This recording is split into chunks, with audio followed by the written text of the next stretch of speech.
Pendidikan, jumpa lagi bersama saya Gela Rahma dan saya Emi Mardianti di acara Cangkir Tebu, Bincang Pikir tentang Buku. Di episode kali ini, kita ada satu buku inspiratif Sobat Pendidikan. Bercerita mengenai perjuangan seorang ibu hebat yang luar biasa membersamai anaknya yang seorang penderita kanker, yaitu kanker limfoma Hodgkin. Namun anak tersebut masih tetap berprestasi.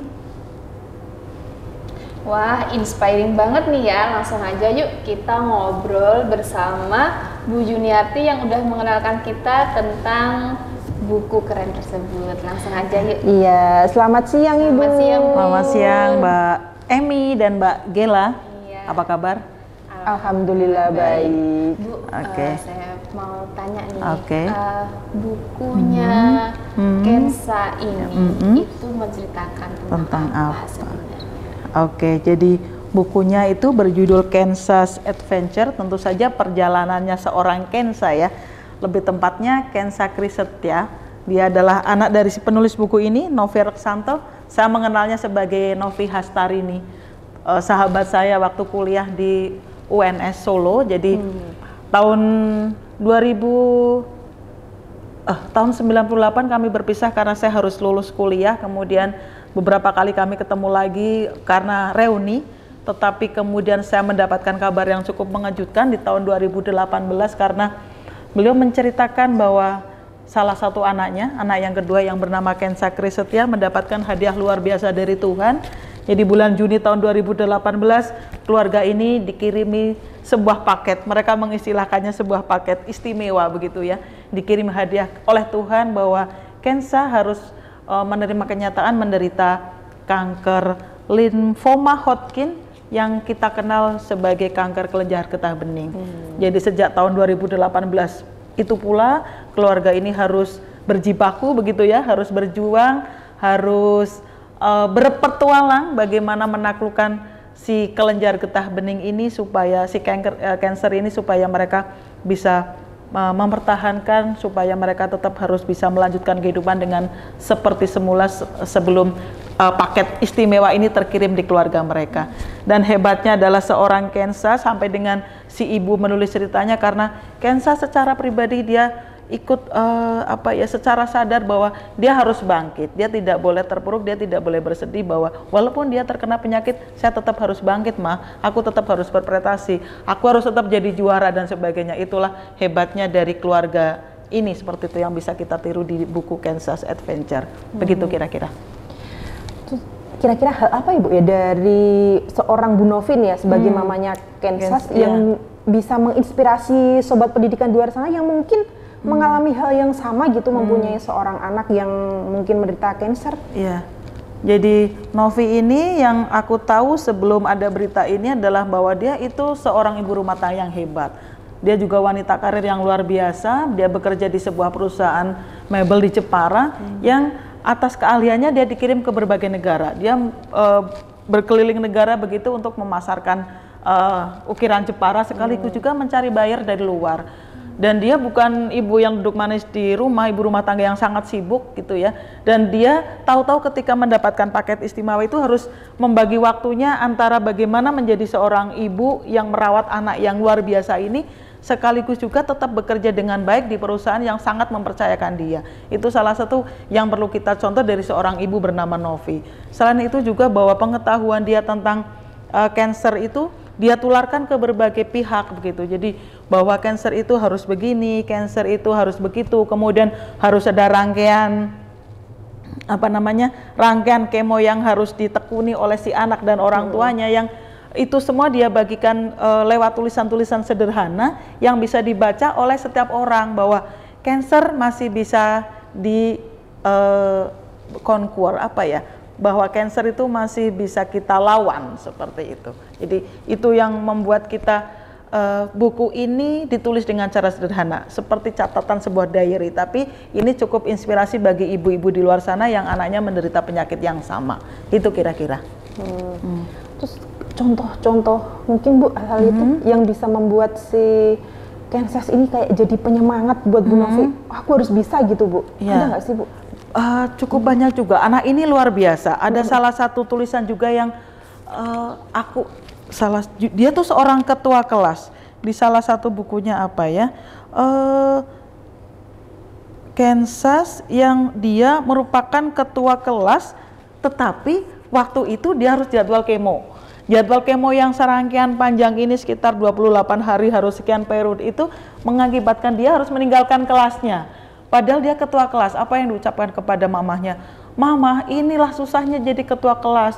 Aku kan harus mengatur kelas, sementara aku harus kemo. Siapa yang akan menggantikanku? Bagaimana keadaan kelasku? Dia sebegitunya memikirkan teman-temannya, padahal dia sendiri sedang dalam kondisi harus kemo. Itu luar biasanya Kensa. Lalu ada lagi juga sebuah cerita bahwa dia dalam kondisi kemo nih, tapi dia sangat ingin ikut olimpiade dan harus berhasil begitu. Si ibu berpikir bahwa dengan kondisi Kensa yang sakit ini, pasti latihannya untuk olimpiade bahasa Inggris akan terbengkelai. Dan dia pikir ini pasti koreksi saya, latihan-latihan dia bakalan lambat nih, karena dia pasti akan lambat mengerjakan. Ternyata tidak. Yang terjadi adalah 2 kali kecepatan si Kensa belajar.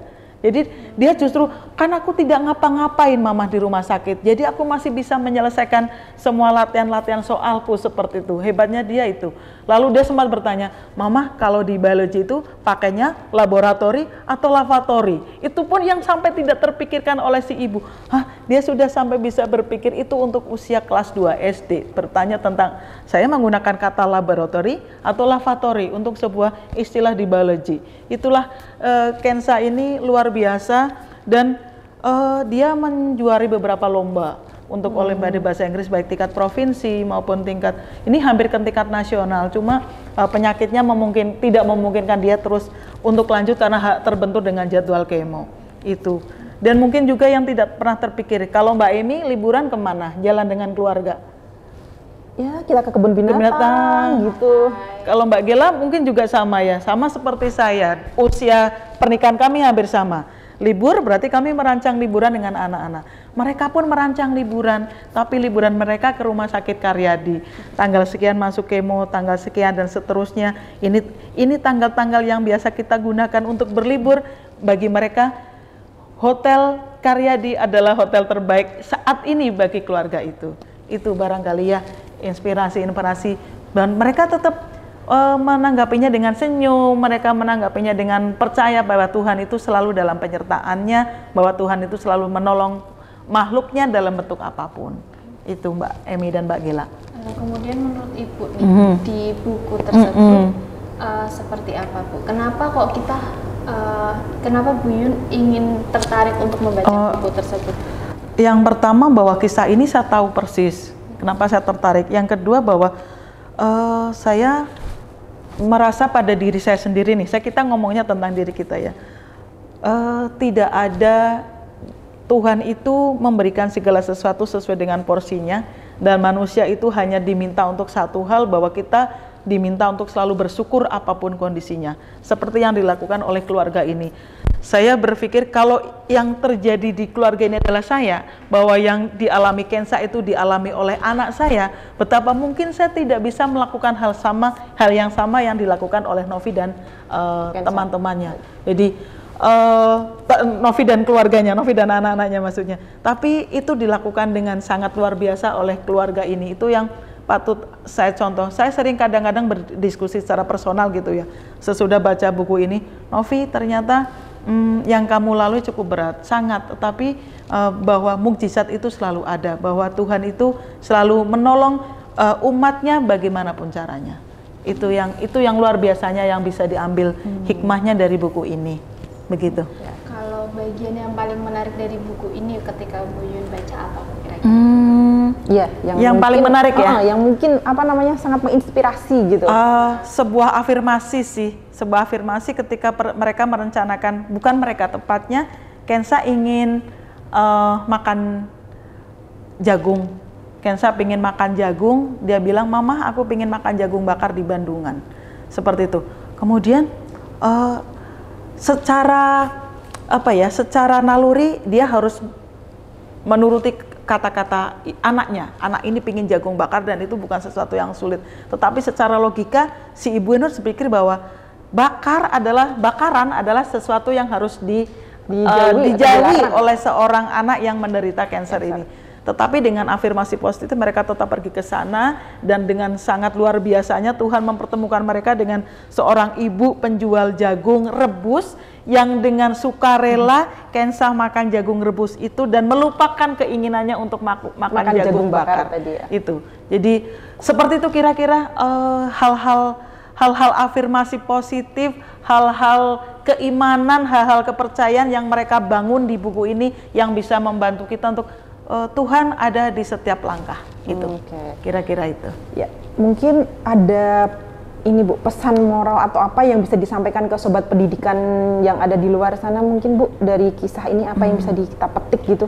Baik, yang pertama saya ingin mengucapkan kepada Novi dulu. Novi, kalau kamu melihat tayangan ini, this is for you. Ini buat kamu. Jadi you are very inspiring. Kamu sangat menginspirasi kami dan kami berharap buku ini bisa menginspirasi semua orang, ibu rumah tangga, kaula muda, bahwa berjuang itu harus, Tuhan ada dalam setiap jalan langkah kita. Dan kepada anak-anak di luar sana, anak-anak yang menderita yang sama dengan Kensa, kalian masih bisa tetap berprestasi seperti yang dilakukan oleh Kensa. Mari terus berjuang bersama Tuhan. Seperti itu.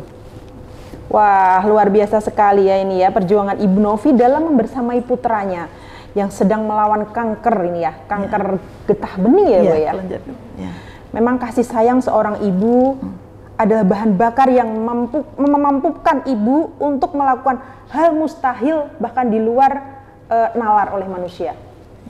Iya, dan tentunya juga Kensa ini bisa seperti itu tentunya dari peran orang tuanya. Peran orang tua, orang tuanya mendidiknya, betul, percaya akan Tuhan seperti itu. Kalau misalnya tidak seperti itu juga susah kan mungkin ya.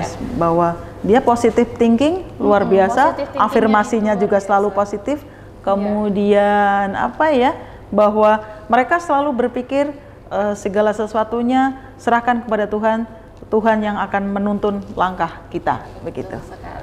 Terima kasih Bu Yuyun atas waktu dan sharingnya kita hari ini. Semoga lain waktu kita bisa bertemu lagi. Kita ngobrolin buku-buku yang menarik lainnya.